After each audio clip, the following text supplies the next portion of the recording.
اس ساتھ کو سمجھنے کی پوزیشن میں نہیں۔ لالا میری وجہ سے بحث ہو چکے ہیں، لیکن بلیو می وہ اتنے برے نہیں ہیں۔ یہ مرد بھی ان رشتوں کی بیڑیوں میں جکڑے ہوئے کسی حد تک مجبور ہیں۔ بہن کا درد ان سے برداشت نہیں، لیکن بیوی کے معاملے میں کسی حد تک بدلے کی آڑ میں بحث ہو جاتے ہیں۔ لیکن بالآخر یہ سارے مسائل حل ہو جاتے ہیں۔ تم ان سے بات کر کے دیکھ لو، وقت مانگ لو، شاید کوئی مفاہمت کی راہ نکل آئے۔ آئلین کی باتوں پر آئلہ کی نظروں کے سامنے وہ تمام پل کسی فلم کی مانند چلنے لگے تھے، جب عامل آفریدی اور آئلہ کے درمیان سے بدلے کی آگ رشتوں کی مجبوریاں نہیں تھی، جہاں وہ دونوں ایک ساتھ واقعی خوش تھے۔ پتہ نہیں، مجھے کچھ سمجھ نہیں آ رہی۔ جو بھی ہے آئلین، میں کسی بدلے کی بنا پر، کسی دشمنی کی بنا پر نئی زندگی کا آغاز نہیں کرنا چاہتی یار۔ آئلین کی باتوں کو وہ کسی حد تک سمجھی تھی، اور کچھ باتیں اس کے سر کے اوپر سے گزر گئی تھیں۔ میں خود کو اس آگ میں نہیں دھکیل سکتی، اور عامر وہ تو مجھ سے شدید نفرت کرتا ہے یار۔ میں جانتے بوجھتے کیسے آنکھیں بند کر لوں؟ آئلہ کی نظروں کے سامنے اب کی بار وہ سارے پل لہرانے لگے تھے، جب عامر نے سخت سستنائی تھی۔ عجیب وحشت غصہ ہوتا تھا اس کی نظروں میں، جنہوں نے واقعی آئلہ کو ڈرا دیا تھا۔ وہ آئلین اور زاریہ نہیں تھی جو صبر کملی نمونہ تھی، وہ ایسی بھی نہیں تھی جو چپ چاپ سب کچھ سہن کر لیتی۔ یہی وجہ تھی کہ جہاں کچھ دیر کے لیے آئلین کی باتوں کا کچھ اثر نظر آیا تھا، ایک بار پھر سے اس کے اندر غصہ اور ضد سر اٹھانے لگی، جبکہ اس کی سوئی وہیں اڑی دیکھ آئلین گہری سانس بھر کر رہ گئی تھی۔ اچھا چلو چھوڑو ان سب باتوں کو، تم مت سوچو اتنا۔ اس کا پھر سے خود سے الجھتی گہری سوچ میں جاتے دیکھ آئلین نے بات رفع دفع کی۔ کچھ کھاؤ کی بھوک لگی ہے؟ آئلین نے جتنے پیار سے پوچھا تھا، آئلہ منع نہ کر سکی اور اس بات میں سر ہلا گئی۔ اس سے پہلے کہ آئلین اس کے پاس سے اٹھ کر جاتی، آئلہ آگے بڑھ کر اس کے گلے جا لگی۔ Thank you and sorry. دوسری جانب آئلین اس کی حرکت پر مسکرا گئی۔ اس کی ضرورت نہیں، تم بس اپنا خیال رکھو میڈم۔ آئلین بھی اتنے ہی پیار سے گویا ہوئی تو آئلہ نے مسکراتے اس بات میں سر ہلایا تھا۔ اس کے بعد آئلین اٹھ کر روم سے باہر چلی گئی، جبکہ آئلہ کے مسکراتے لب اس کے جاتے ہی سمٹے تھے۔ اس کی باغی طبیعت اسے اکسانے لگی تھی۔ آئلین کی باتیں ہو سکتا ہے درست ہوں، لیکن میں چپ چاپ بیٹھ کر عامل آفریدی کے ظلم میں حصہ ہوں گی۔ وہ کچھ سوچ چکی تھی، پلان کر چکی تھی، اسے کچھ تو کرنا تھا، کیونکہ اتنا وہ سمجھ گئی تھی کہ یہ رونا دھونا، کھانا نہ کھانا، اپنا خیال نہ رکھنا اسے کچھ نہیں دے گا۔ اگر عامل آفریدی اور باقی سب اسے آئلین ظاہر سمجھنے کی کوشش کر رہے تھے تو اس سراسر غلطی کر رہے تھے۔ جو وہ سوچے سمجھے بیٹھی تھی وہ کر گزرنے والوں میں سے تھی، لیکن اس سب کے لیے اسے انرجی کی ضرورت تھی، جس کے لیے اسے کچھ کھانا تھا۔ یہی وجہ تھی کہ اب وہ بے صبری سے آئلین کی واپسی کا انتظار کرنے لگی۔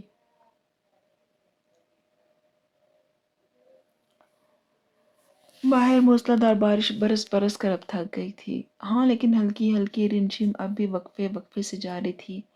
سنہری مصنوعی بلبوں کی روشنی اس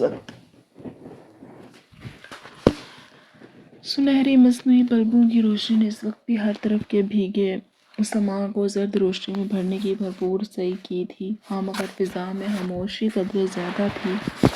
یہی وجہ تھی کہ رات کے اس پہر ہلکی ہلکی ہوتی رمجھم کی آواز بھی کانوں تک بخوبی پہنچ رہی تھی۔ باہر کی نسبت آفریدی ولا کے اندر کا ماحول بالکل ہی مختلف تھا۔ جہاں باہر اندھیروں اور خاموشیوں کا راج تھا، وہیں ولا کے اندر معمول سے زیادہ چہل پہل تھی، کیونکہ عامل آفریدی کی تشریف آوری آج ادھر ہو چکی تھی۔ معین بیگم اور آئلین بھی اس کے ساتھ ہی موجود اس کے کھڑے انداز ملاحظہ کر رہی تھیں، جو کہ ٹانگ پر ٹانگ چڑھائے دائیں ہاتھ کی مٹھی چہرے تلے رکھے کیمل رنگ کے گرم شلوار سوٹ میں ملبوس تھی۔ گہری بھوری شال بھی کندھوں کے گرد لپٹی ہوئی تھی۔ سبزی مائل آنکھ ارد گرد کے ماحول کا بخوبی جائزہ لے رہی تھی، جہاں آج اسے ہونے والے داماد کی حیثیت سے خصوصاً پروٹوکول دیا جا رہا تھا۔ گھر کا ہر فرد گھر پر موجود تھا، سوائے ارتضیٰ، زاریہ اور التمش الہان کے، چونکہ زاریہ اور ارتضیٰ گاؤں گئے ہوئے تھے، جبکہ التمش آفریدی اور الہان حالت اسلام آباد کسی کام سے نکلے ہوئے تھے۔ زاویان آفریدی آج بھی انہیں گھورتی نظروں سے دیکھ رہا تھا، مگر ابھی تک سب کی تناب اس نے نہیں چھوڑی تھی۔ اس کی ایک بڑی وجہ کیان تھا، جو کباب سے لپٹا لاڈ اٹھوا رہا تھا۔ زمینہ خاتون اور باقی سب بڑے بھی آپس میں باتوں اور شادی کی تیاریوں میں مصروف نظر آ رہے تھے۔ عامل افریدی کو یہاں سب نظر آ رہے تھے، اور اگر نظر نہیں آئی تھی تو آئلہ نظر نہیں آئی تھی، جس کی وجہ سے وہ یہاں آئے تھے۔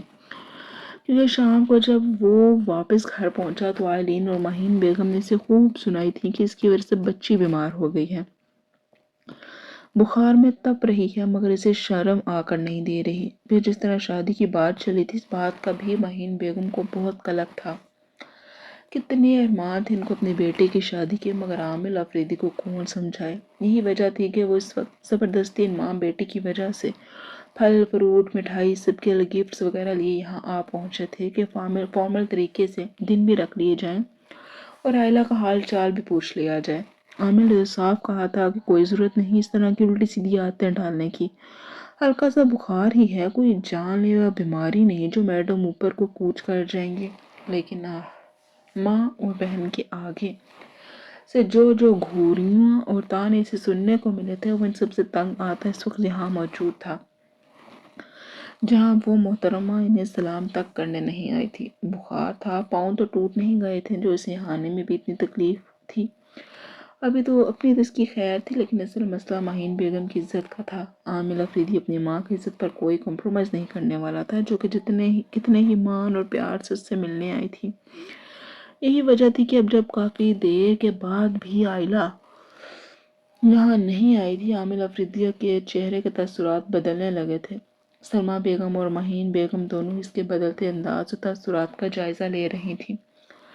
لیکن سلمیٰ بیگم بھی کیا کرتی کہ وہ کتنی ہی بار اس لڑکی کے روم میں اسے بلانے جا چکی تھی، مگر اس لڑکی کا باہر نکلنے کا کوئی ارادہ نہیں تھا۔ ابھی تو محض اتنا ہی کہہ کر آئی تھی کہ مہین بیگم اس کا حال چال پوچھنے آئی ہیں، اس کے باوجود بھی اتنا وقت لے رہی تھی۔ اگر جسے عامل افریدی اور ان کی یہاں موجودگی کی اصل وجہ پتہ ہوتی تو جانے وہ کیا کر گزرتی۔ کہ تبھی کھٹکا ہوا تو سب ہی آنے والے کی جانب متوجہ ہوئے، جو کہ اور کوئی نہیں عائلہ افریدی تھی۔ وہ اس وقت گرے اور ریڈ کلر کے خوبصورت ہلکے کام والے گرم سوٹ میں ملبوس بے حد پیاری لگ رہی تھی۔ بخار کی وجہ سے چہرہ عام دنوں کی نسبت زیادہ سرخ پڑ رہا تھا، مگر اس کی سرخی تب حد سے سوا ہوئی جب اس کی نظر عامل افریدی اور ہال میں بکھرے سامان نے اپنی جانب مبذول کروائی تھی۔ اس کے ماتھے پر چھوٹے چھوٹے بل پڑے تھے، چہرے پر سرخی اس کے غصے کا واضح پتہ دے رہی تھی۔ باقی سب اس کی یہاں موجودگی محسوس کر چکے تھے۔ عائلہ آ جاؤ یہاں۔ سلمیٰ بیگم نے اسے ایک جگہ جمے دیکھ کر دانت چبا چبا کر بون کرتی نظروں سے اسے دیکھتے تنبیہی انداز میں مہین بیگم کے پاس آنے کا اشارہ کیا، جس پر وہ انہیں غصیلی نظر سے گھورنے لگی۔ باقی سب اسی ملن کے منتظر تھے، کیونکہ مہین بیگم کی یہاں موجودگی آج خاص وجہ سے تھی، جو کہ خود بھی مسکراتی ہوئی عائلہ کی جانب بڑھنے لگی۔ دوسری جانب عائلہ نے ان کی سب کو باری باری دیکھا، مگر اپنی جگہ سے ایک انچ نہیں ہلی تھی۔ عامل افریدی نے بغور اس کا جائزہ لیا تھا۔ اس کی شکستہ حالت دیکھ ایک استہزائیہ مسکراہٹ اس کے ہونٹوں پر بکھری تھی، لیکن پھر جلد ہی اس کی مسکراہٹ سمٹنے پر مجبور ہوئی، اور اس کی جگہ شدید غصے نے لے لی تھی، کیونکہ عائلہ افریدی بنا کسی سے ملے انہیں اس کی ماں کے کھلے بازوؤں کی پرواہ کیے تن فن کرتی وہاں سے واک آؤٹ کر گئی تھی، جبکہ جانے سے پہلے وہ عامل افریدی کو جتاتی نظروں سے گھورنا نہیں بھولی تھی۔ جبکہ اس کے جانے کے بعد سبھی ایک دوسرے سے شرمندہ نظر آنے لگے۔